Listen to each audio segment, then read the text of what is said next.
Hi. So this Monday, my PhD journey turned 1 year old. So as I was thinking on how to commemorate this milestone, it was quite a struggle, because there is so much that happens over a year, especially in like the first year of a PhD. Changed me, I changed myself. It's very hard to think of like how to best actually encapsulate it. I thought about a blog post I really liked by Sasha Chapin, and then he wrote a post titled 50 Things I Know, and it's just a list of like a paragraph each of 50 items that he knows to be true. And it's a mix of life advice and a mix of like musings, and I quite like that. But I'm 1 year into the PhD, so I'm not exactly an expert on this. So we will do a few things I think to be true. Okay, so the first item that I think to be true is it's okay to be lost, and it's actually kind of the point.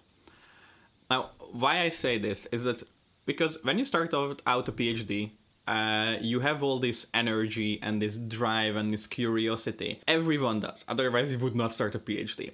And in the first like 3-ish months of what I was doing, the first month everyone's like, first 4 weeks, like you're just like don't even know like this like the IT system of the university, like you're just gonna be lost. It's fine. I was like, okay, that's fine. But 2 more months passed, and I still felt really lost. And not in this like big existential crisis sense. Okay, and maybe kind of like a little bit in that too, but I didn't have like a clear direction. Neither like in my I wasn't sure like where my research is going, like what exactly my project is gonna look like. I wasn't sure how to design all of that. And then I felt tremendously lost, and I felt really bad about it because I was like, oh my god, like I got this great opportunity with this great company, with these kind supervisors, and then I'm just sitting here, feeling lost, and then wasting all of this time and goodwill and money, and it was just like a really bad feeling. And then I had to like take a step back for the winter holiday, and then I actually made a video about that too. So if you're interested in like that whole process, it's there. But I took a step back, and I realized that it's okay to feel lost, and that is kind of part of the journey. Because if you want to be a good independent researcher, it's just something that you have to be able to cope with. Because doing research is really just venturing into the unknown. And then if you venture into the unknown, you're gonna feel lost. If like, that you are on the right spot research-wise, if there is no map, that's where you want to be. Like that's where you want to be, on the frontier of the knowledge. But with that will come a feeling of being lost. And I think it's important to make peace with that. And I think it was very useful for me that I made peace with that quite early. And I recommend that to every PhD that's starting out, or even if you're not starting out. If you're like, I don't know, year 2, 3, and you still feel lost, it's fine, it's perfectly okay. And I think that was very important to me, and that gave me a lot of comfort when I figured that out. Okay, so the second piece is you are here to learn. And this ties into the first point a bit, but I also had a few conversations with my supervisors about this. But and then one of them just like pointed out, like, when you enter a PhD, you like you are learning to be a researcher, and like that's a researcher, good. But when you actually think about it, a researcher is actually like you have a myriad of skills that you have to get good at.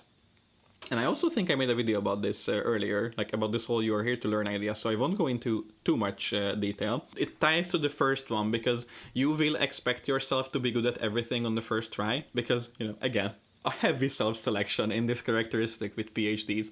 You're probably a smart kid, like you had the ambition, you figured it out, so you expect yourself to pick everything up at the same time. And then if you don't differentiate the different skills that you have to learn. You have to learn, like actual like research, how to interact with literature, how to write, how to read, not in like the the illiterate sense, but like how to like take in all this knowledge and how to synthesize it. You have to learn how to teach, how to supervise. These are all different skills. And then when you want to make progress as a researcher, you are talking about like all of these skills at the same time. And I think that's a trap, because at any moment you are probably progressing and growing in one of these areas, but if you don't treat them as separate, it's gonna be a really slow growth. There is a reason why a PhD process is 4 years, because like learning to be a researcher, like a well-rounded, self-sufficient academic, takes a long time. And if you are looking at it from a perspective of like, oh yeah, it's like such slow progress, you are currently just training a different facet of this skill set. And I think that was again a big comfort for me when I shifted that frame. I'm here to learn, and that it's okay to not produce the most groundbreaking research 4 months into a PhD, because like I just don't have the skills yet. But I'm doing my best and I'm learning. And that was one of those reframes again, which was very, very comforting to hear. And yes, coming from the skill set, the third thing that I think to be true with regards to a PhD is that you have to have a good system to interact with literature. This is especially true if you're like me and you come from a more applied background, or, like if you are kind of like veering outside of your standard training. I studied math, and then I studied data science in business, and now I'm a management scholar. Which is really cool, because like I've seen quite a few things, but at the same time, when I see how differently people who are trained in management throughout their studies look at the literature, because they already learn the skill of interacting with this style of literature, because it's very different from math. And then for me, when you try to like read them as you would like read like, I don't know, mathematics papers, which is like 5 pages, 2 important equations, and then that's about it. When you are confronted with like more social science and humanities, or like even like management literature, it's very different, and you have to read it very differently. And then because they are just longer, a lot more context required, the whole empiricism in there, which was a bit new for me. Having a good system on how to interact with the literature and how to like kind of like take notes on papers, how you read them, how you store those notes, how can you engage with this literature, helped me immensely. And it was something that I procrastinated on a bit too much, or like I thought I had it figured out. I obviously did not, but the moment it actually clicked, now it's just so much nicer, because I found a system that works for me. And maybe I'll talk about this more later, although I have some aversion to like note-taking videos, because I think it's so personal that it's very hard to give blanket advice. But maybe I will just showcase mine, who knows. But yeah, have a really good system, or like a system that works for you for engaging with the literature. And this might sound completely like trivial, but it's worth pointing out. Okay, so number 4 is use a minimum effective dose on complexity. And this is especially true for the more empirically minded, or people who, like a lot of modeling is involved in the research. And why I say this is because I think the shiny new toy syndrome is very dangerous when you are modeling. And I learned this the hard way, because I went to a great winter school. It was a great experience. And then I just jumped on the most complicated, elaborate model, and even pushed that beyond its current boundaries. Like I had to like exchange a few emails with the authors, whether it's possible to stretch the model, how far I wanted to stretch it. And then after I went to a conference and talked to a lot of people who actually are well-versed and like knowledgeable in this field, like experts in this field, I learned very quickly that you are much better off using the least complex model that can still get the job done.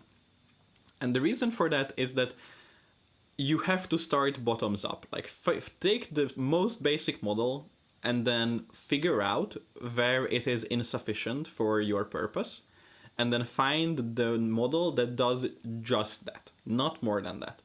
And then over time, you might still end up at a very complicated model. And it was very funny, because for me, that was the case. Like I put together this extremely elaborate, very complicated machinery, went to the conference, got a bunch of feedback, and then I was like, I have no business using this.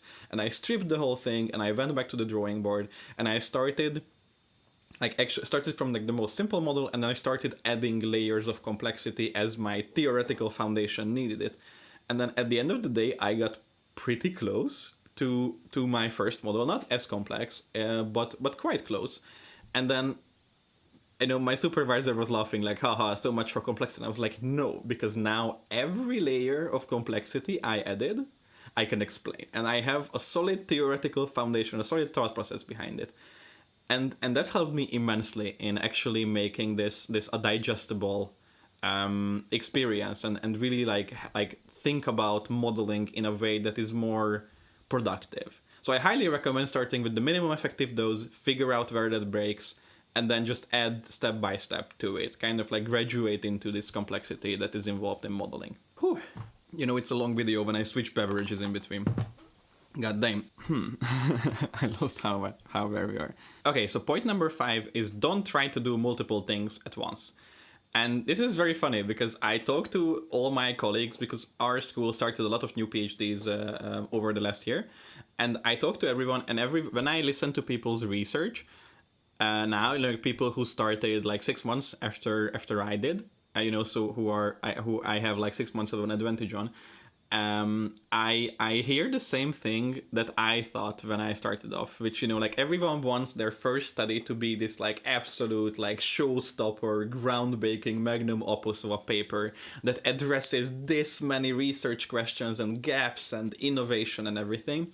And then when I talk to the older PhDs, everyone is like, oh yeah, my paper takes all of this existing stuff, tries out this thing, but does that really well. And there is a lesson to be learned there. And I think it's you know, there is a theoretical reason and a pragmatic reason for it. And then the pragmatic reason for it is of course that that it's gonna be much easier to do really good work if you are actually focusing on, like, you have a solid foundation, and then you're adding one very, like, you know, this is how you design experiments too. You have like an experiment, and then you perturbate your intervention, and then everything else stays the same. And when you look at this on a bit of the meta perspective of science, you don't, like, if a paper does a new method and a new theory at the same time, we don't know whether, like, you cannot test new theory with a new model, because either you need to test new theory with an existing model, and then we can see how the new theory actually, you know, can explain something, or you can test a new model on existing theory where we know what the model should do, and then maybe it does it better. But if it's new model and new theory, it's just like, yeah, okay, we don't have a benchmark. And this is the key here, because, you know, first of all, like, yeah, of course, a review. So if a reviewer sees that, oh yeah, I have this innovative measure and this innovative theory, and I'm testing this innovative theory using this innovative measure, we have no idea what the measure does. If you want a new measure, take some existing theory with preferably some data that people already used, and then chuck your measure on it, and then show how much better it does than existing measure. And that's how you establish a measure. If you want new theory, propose new theory, and then use existing models that people used in similar cases, and then you can show, like, oh yeah, you know, like this model that we know and love, you know, showed that this theory does that, and that works really well. And there is a reason why there is a lot of like simple regression analysis in management, is because the model is extremely well understood. Everyone knows what they are looking at when it's like a regression table output. So it's very easy to test new theory with it because the model is the same. And then there is now a push to kind of expand methodological horizons, which is also what I'm doing, by the way, bringing social network stuff into the management literature. And then here it's a bit of a tricky game, because you really have to find existing theory and, you know, like where you know what you would expect in terms of results, and then show that, oh yeah, the methodology can contribute because we can explain the same results, but it's, I don't know, greater detail, whatever. But it's very important to separate these two. And I think this took me a bit longer to learn than it was strictly necessary. So I highly recommend to even start out with this. Like, just think about it and do one thing really well in a study. You can always write more papers, but if you try to cram everything into one go, it's just not gonna go particularly well. So, you know, stay focused, don't do multiple things at once. And then point number 6 is make sure that you spend your time where it actually counts. And there were like 2 moments when I learned this, and then the one was when I started, like in week 1. One of the older PhDs who is in year 4 grabbed us and like sat us down for a coffee in front of a whiteboard, and then he just explained to us like, hey, this is how you graduate your PhD. And then, okay, so that we were like, what do you mean? Like, yeah, of course you do research, whatever. And he was like, no. You need, this is what you need. And then he just drew out to us like what actually you need for a PhD. What's the objective function here? It is a dissertation. And then because we are not a book-based but a paper-based school, then it's not a book, but it's a dissertation with 4 chapters, all of which you preferably publish, and then you write an intro, you write a discussion at the end of it, and then you have 4 publications in there, and then you graduate. That's the objective. And as long as you can deliver that dissertation at the end of your 4 years, you are most likely going to graduate your PhD. And then why he told us that is because it's, and this is kind of the second step of it, where when you are at a school, at a university, it's full of opportunities. You can do whatever your heart desires. You can organize events, you can join events, you can teach, you can learn, you can do all of these.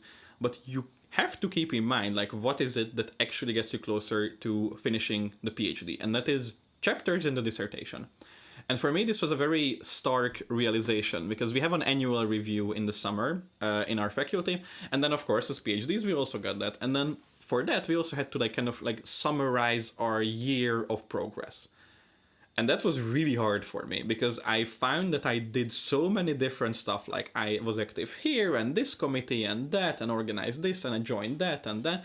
But then when I looked at it, I was like, okay, so how much of this actually gets me closer to submitting my dissertation? I had to realize that I was too scattered. I just did not put enough time on what is it that precisely matters, because it's very easy to feel busy all the time, but having this forced step back of looking at the big picture, oh yeah, what are you exactly spending your time on? It was super important for me. And then it kind of sparked this desire or this need to actually audit my time and keep an eye on this. And I had to decline a few things that I would have really liked to do, but realistically, I just know that it's not feasible for me if I actually want to make progress with my research. So this is just something that I think is very easy to overlook, but it goes a really long way if you actually keep an eye on your time. Okay, so point number 7 is that research is deeply collaborative, as that no good idea is born in isolation. And I think, this is probably obvious for a lot of people, but I think we have this idea of this lone scholar, sitting in the library or just scribbling on a wall, like a whiteboard, obviously, and then we idolize isolation a lot in academia. As PhDs, we often hear it from supervisors who wish they would have time to just go into a library and then work on their things. But I think as a PhD, it's very important to keep in mind that when you are starting out and when you're gathering ideas, it's much better to get new ideas through talking to people. And I think these are the two sides of this, is that when you are doing research as a as a team sport, it's much more fun because you will feel less alone, and that's great. But at the same time, it just leads to better ideas, because you might make an assumption that you don't even realize, or you might miss a perspective, or you might not come across a paper that you otherwise would have.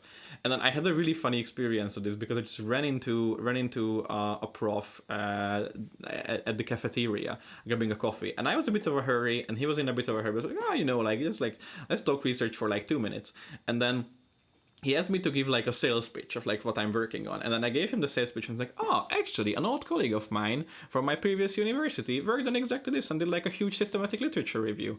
And then I missed that literature review. And because of that 90-second elevator pitch I gave him, I came across this very valuable resource. And then this is kind of what I mean when I say research is collaborative, that it's so much better to think together with other people. And this is kind of why the power of a unit or a research group or a faculty or a conference is so high, because you can finally bring all of your assumptions out of the shadow and into the spotlight. And you don't need to wait a year for a conference to do that. Now we actually started a PhD research seminar at the school where PhDs can just bring their research and present it to all the other PhDs.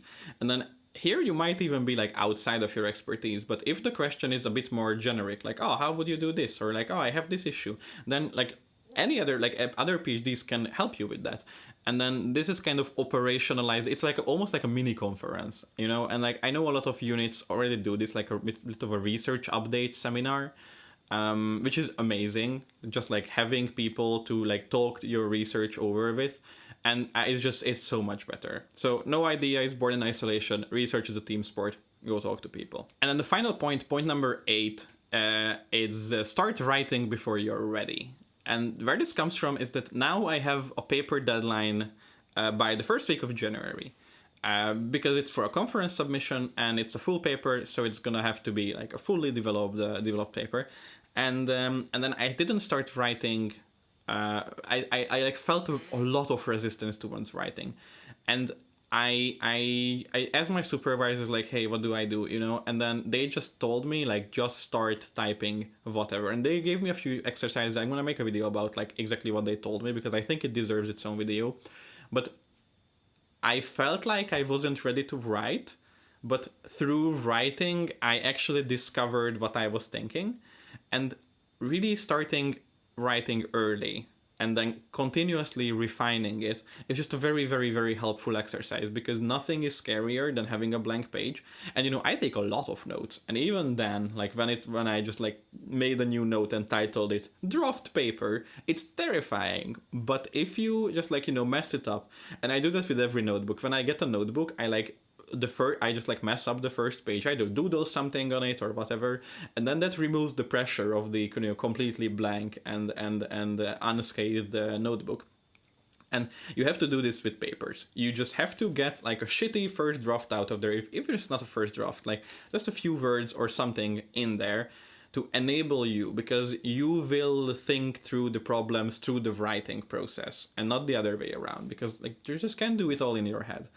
So start writing before you're ready. Okay, so this turned out to be quite a long video. So these are the lessons I learned over the last year of being a first-year PhD student, and now I'm gonna learn many new things as a second-year PhD student. And it's already very exciting to see like kind of how my thinking changes and how my perspective is shifting. And yeah, I feel like it's gonna be very funny to look back at these videos, I don't know, 2, 3, 4 years down the line, and looking back like, oh, you know, how naive I was. But it's a good time. So yeah, I hope you enjoyed. I hope you got something out of it. And yeah, see you next time.